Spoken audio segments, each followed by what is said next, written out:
Good morning. Welcome to the conversation on TOS TV Network. Today, 21st of July 2021. A beautiful Wednesday morning in Abuja, Nigeria's capital city. And of course, my name is Adesu Alsui.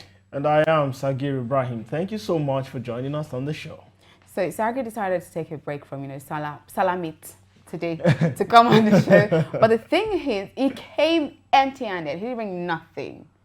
I said I was going to cast you on the show, yeah. So see, let me tell you something. Y'all are plenty. People are plenty in this office. And I said it specifically. Right. If you want to eat, right. come to my house. Right. I'll give you location. Right. And you eat as much as you want. Right. And drink as much as you want. So you couldn't but just bring to it. tell me to carry meat, how many are you people, how many am I? I'm just one person, for God's sake. People should pity me now. Huh? How will I bring all those things to this place here?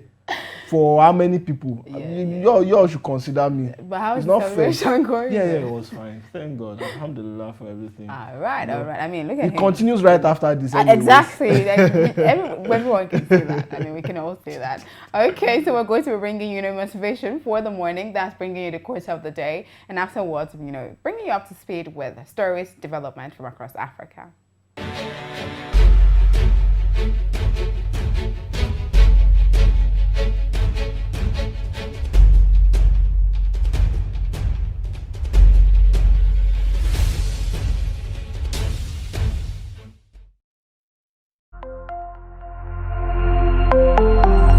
Always remember, this man I has been creative design. Really like it, but you deserve a break. You can indulge in a cup of 3-in-1 Cadbury Hot Chocolate. Cadbury Hot Chocolate. Indulge. Now available in the 450 grams pouch.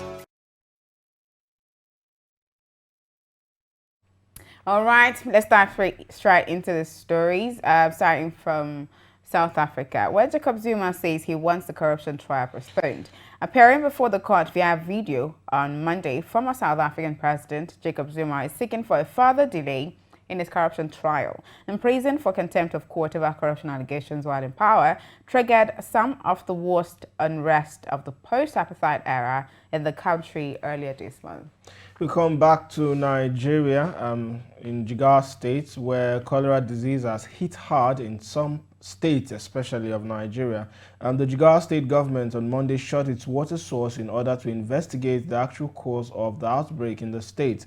According to an official data made available to newsmen, about 30 people have lost their lives in Jigawa State in the past 1 month as a result of complications from cholera disease. You see, now it's moving. Yes. From Plateau State, now we are in Jigawa State. And if nothing is done about it, it's going to continue moving like that. You see, the COVID-19 is not the only infection or the only issue, that's causing a menace in Nigeria today and as well other countries of the world. And that was why I was laying emphasis on the need for a proper and effective healthcare system that is going to tackle these issues among other issues. In Plateau State, the infection rate has increased to over 1,000.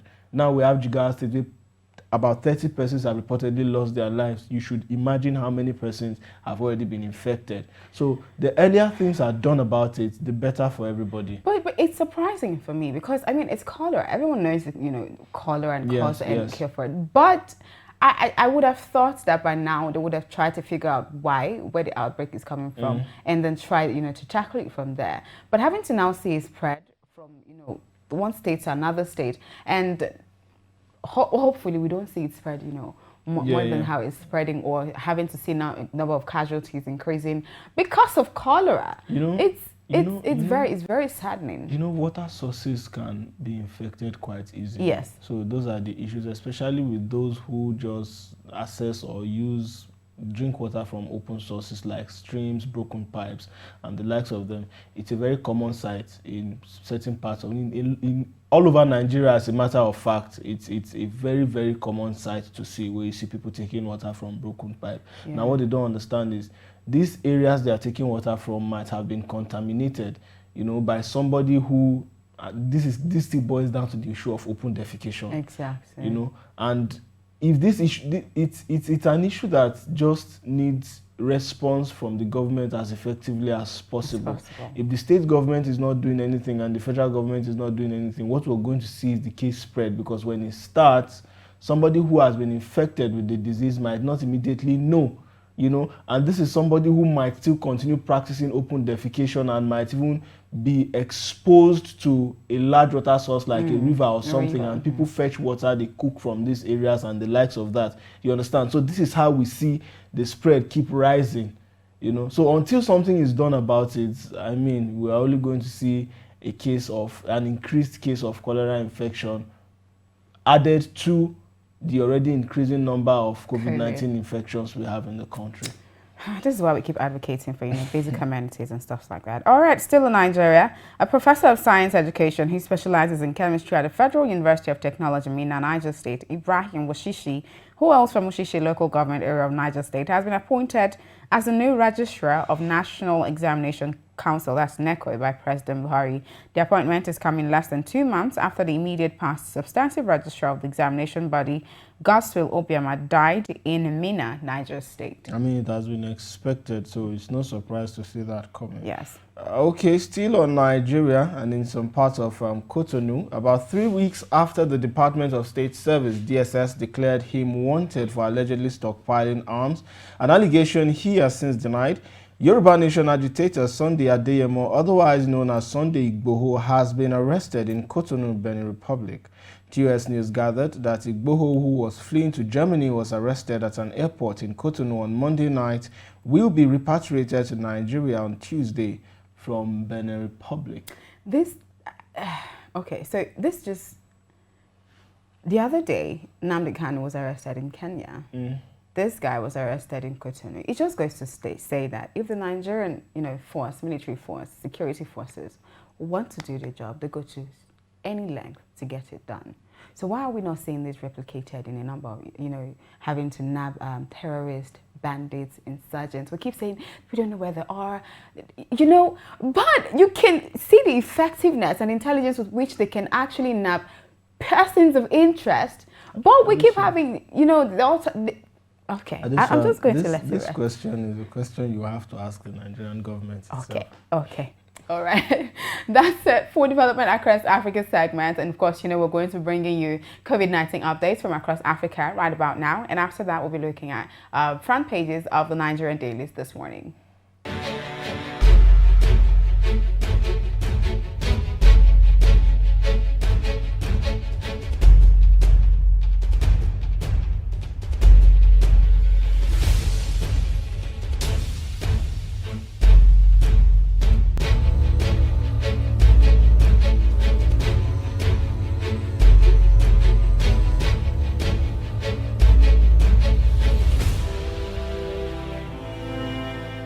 TOS TV Network mobile app is now available. You can now catch up on our breaking news, stream our programs live, watch out for the latest update on sports and politics as they unfold. You can also get notifications for our upcoming programs and events. All these on our TOS TV Network mobile app, available on Apple Store and Google Play Store. TOS TV News from Africa by Africans. Being a journalist means in-depth analysis that unravels hidden truths, that question the status quo and fact-checks government. These criminal elements hiding under the cloak of surveillance contractors are the APC elements. Do you have facts to prove that? Being a journalist means waking up every day with a burning desire for peace, equity, and justice for all citizens. We're being told that the choice you have is to take the lesser of two evils. It means patriotism via the prism of objectivity and accountability. It means giving my platform to the masses to discuss issues that matter to them. Some of them, if they bring budget and the budget they look, some of them sleep. They're going to ask how much you are on. I have it. Thereby shaping government policies and laws. My name is Osasu Igbenegbu, and I am the People's Journalist.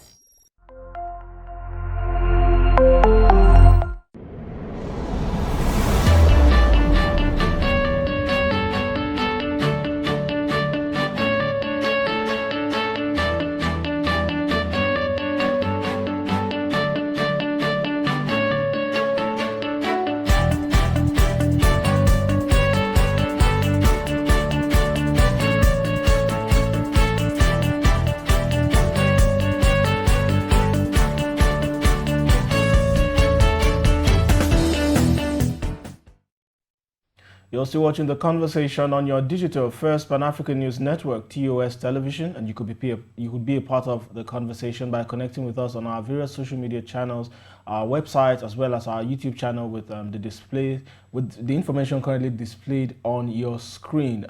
This is the newspaper segment of the conversation this morning. I will start with the Daily Times newspaper, and from the very top, as well as the banner headline there, we see Presidency PDP bicker over comments on 2023. Underneath the picture of the day there, we see 500,000 promo for release of Bethel Baptist School students, a hoax. Beside that, we see politics. Anambra Guba, APGA PDP, APC not qualified to contest, and that's according to the ADC. As well, we see confusion over Sunday Igboho's whereabouts. Underneath that, for the last headline on the Daily Times newspaper, we see e-transmission of votes. PDP accuses NCC of lying to Nigerians, and that's it for the Daily Times newspaper. Away from the Daily Times to the Daily Trust newspaper, starting from the very top, banditry, protect farmers to avoid famine, Sultan urges. Bandits free 100 victims 40 days after. Beside that, banks yet to meet CBN's threshold of female board management members in 7 years. To the banner headline on the Daily Trust newspaper, Buhari vows to fish out troublemakers as federal government moves to extradite Igboho. How Interpol arrested agitator, wife in Cotonou. Don't surrender him. You won't get justice in Nigeria. That's coming from a lawyer. Arrest won't stop secession agitation. That's coming from Ladoja.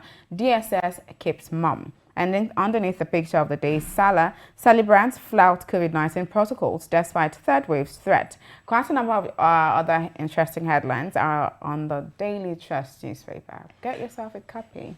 We move over to the Business Day newspaper for today, and we see Nigeria may be left out as the world pumps more oil. And beside that, we see how brands sustain consumers' loyalty during pandemic. That's it for the Business Day newspaper. You could grab a copy to get more on the paper. All right. The last front page we'll be looking at this morning is the front page of the Blueprint newspaper. I feel strongly about NYC go-on's policy. That's coming from Buhari. Two riders underneath the headline. Urges Nigerians to embrace farming. Expresses worry over 2.5% nation's arable land in use. Underneath that, Saturday tragedy, 10 killed in Kwara auto crash. To the banner headline on the Blueprint newspaper this morning, Igboho's arrest. Don't grant extradition order to federal government. Council tells Benin Republic. Yoruba leaders working to stop deportation. That's coming from Akintoye. Declare amnesty for Igboho. Kano, Ladoja tells federal government. We're studying the situation. That's coming from Afenifere, and that's on page 6 of the Blueprint newspaper. Underneath the picture of the day, Southampton Nigerian leaders address poverty, insecurity to guarantee unity. Says leaders should fear Allah, show commitment. That's on page 5. Presidency PDP bicker over 2023. Staple food prices soar above reach of average Nigerians. Cholera, 703 infected in FCT. Death toll rises to 60. And the last headline on the Blueprint newspaper this morning says e-transmission, group rights US demands visa ban on 80 senators. You see, all we're talking about the cholera outbreak. Yes. 703 infected here in the FCT. We just hope the NCDC, as well as the federal government and the nation health sector, is prepared for the catastrophe this is going to cause, and I pray it doesn't lead to that. Yes. All right, that's it for the newspaper segment of the conversation this morning. We'll go on a quick break now, and when we return, we'll bring you the big story.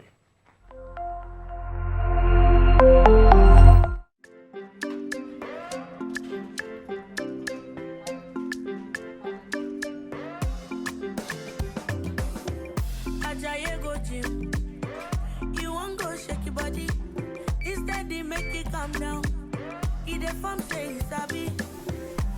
You want to grow 6 packs in a day. I beg you not to pass your power. You want to show yourself, oh.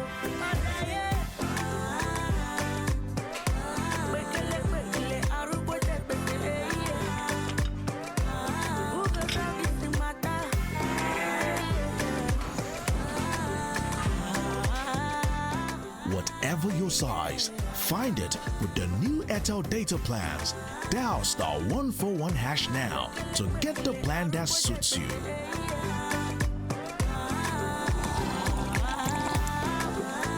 Airtel.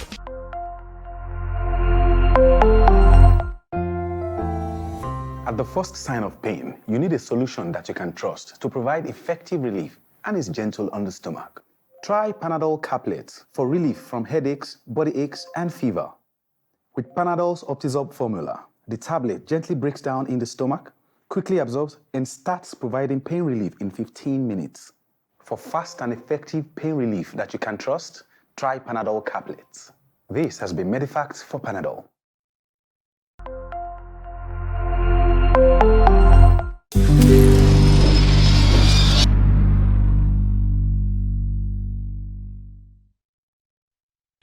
Welcome back. You're still watching the conversation on your digital first Pan-African News Network, TOS Television. You could be part of the conversation by connecting with us on our various social media channels on Facebook, Twitter, Instagram, as well as read some of our content and watch the conversation on our website at www.tostvnetwork.com. You could also watch some of our programs on our YouTube page at TOS TV Network. Don't forget to like and subscribe. It is the big story of the conversation this morning, and the focus is going to be on Eid-el-Kabir celebration, a reflection of faith.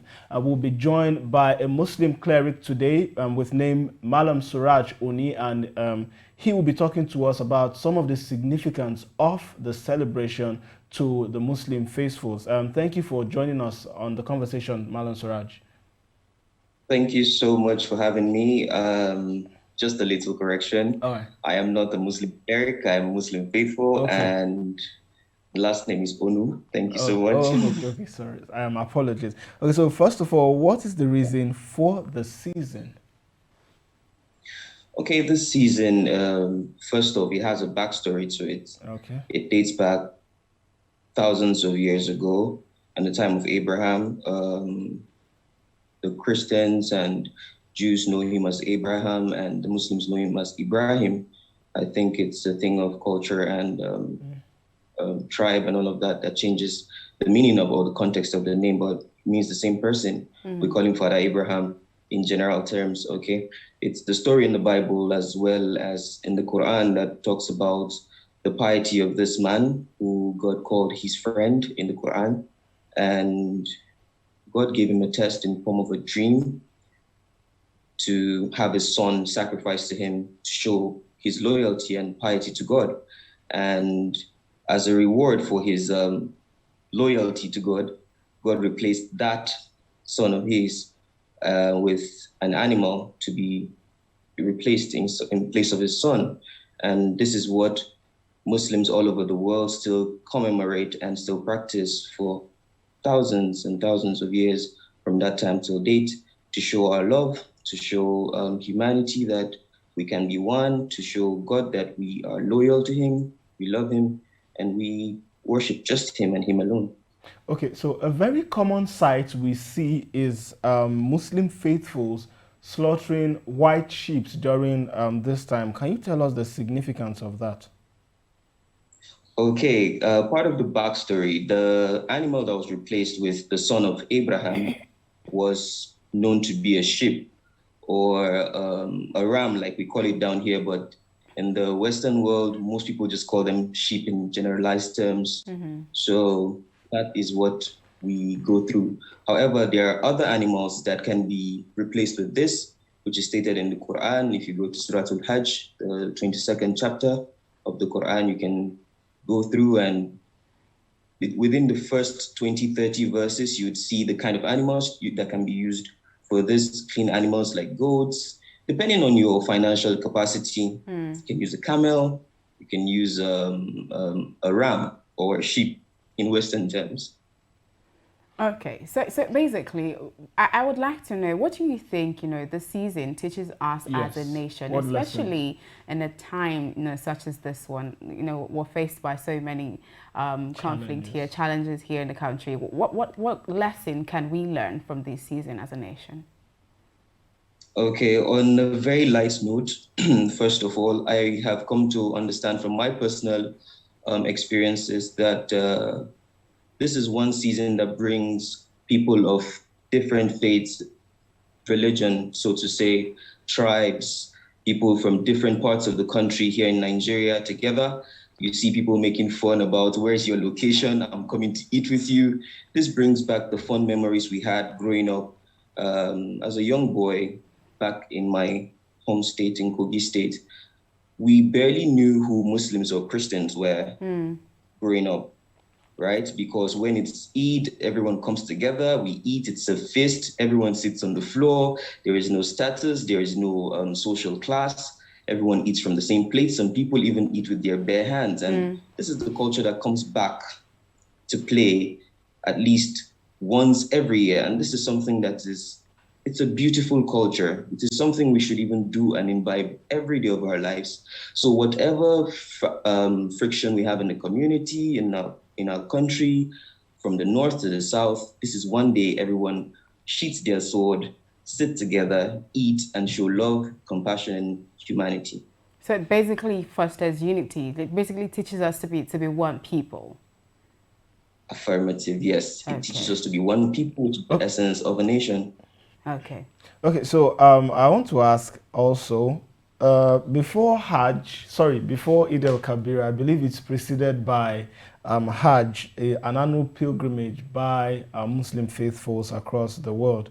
And also we see a day of Arafat as well, where fasts are, observed. So I want to ask, what's the significance of having Hajj as well as the day of Arafat preceding Eid-el-Kabir celebrations?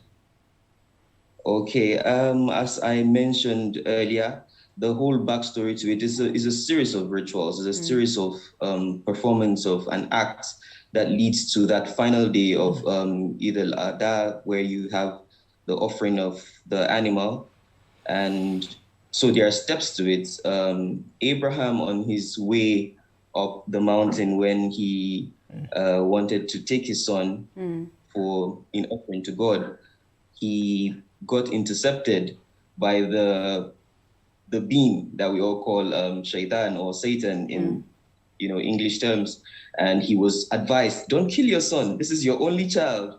And each time he rebuked him and he sent him away and still went through with the plan or his loyalty to God. And this is one thing we do. And on that day, people don't eat on this day because it's not compulsory. However, it is recommended. We believe as Muslims that on this day, God has mercy on you because of the significance of this day in the past, in the life of Abraham and his son.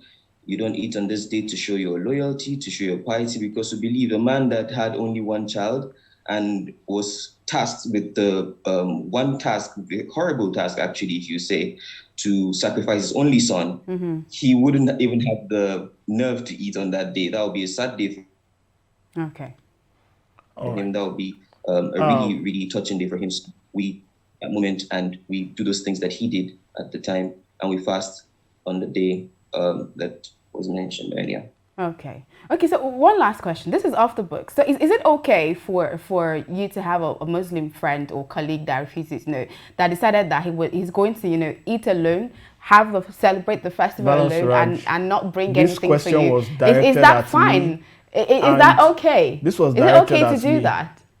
This is if you have a Muslim faithful or a non-Muslim, you mean? No, a Muslim faithful that decided to just do the celebration by himself at home and eat all the salaram and everything by himself, all of that. Is it fine to do that? I just want to be clear. That would be totally contrary to the essence of this day, because I believe I did not mention the way the meat of this animal to be shared. It's actually split into three parts. The first part is instructed in the Quran by Allah, God, to be shared to people that are less privileged, the poor, and those who cannot actually partake in such an act.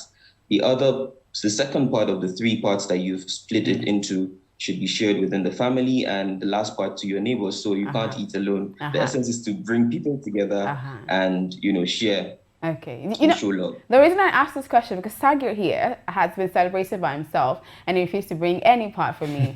He came to work today with nothing for me, and I'm just very sad about that. The celebration of Eid spans over 2-3 days, so I believe he'll still bring something for you eventually. Okay. I'm just going to trust that.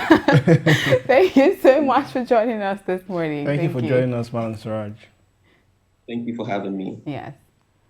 And thank you guys for joining us on the conversation this morning. Don't forget that we're going to be back here tomorrow. But before then, you have to be a part of TOS TV community. That means you have to follow TOS TV Network across all social media platforms. That's TOS TV Network on Facebook, Twitter, Instagram. And of course, subscribe to TOS TV Network on YouTube as well. You can also stream our content on www.tostvnetwork.com. My name is Adesuwa Osui. And I am Sagir Ibrahim. Thank you so much for watching. What Adesuwa did was totally unnecessary, and we'll see you tomorrow.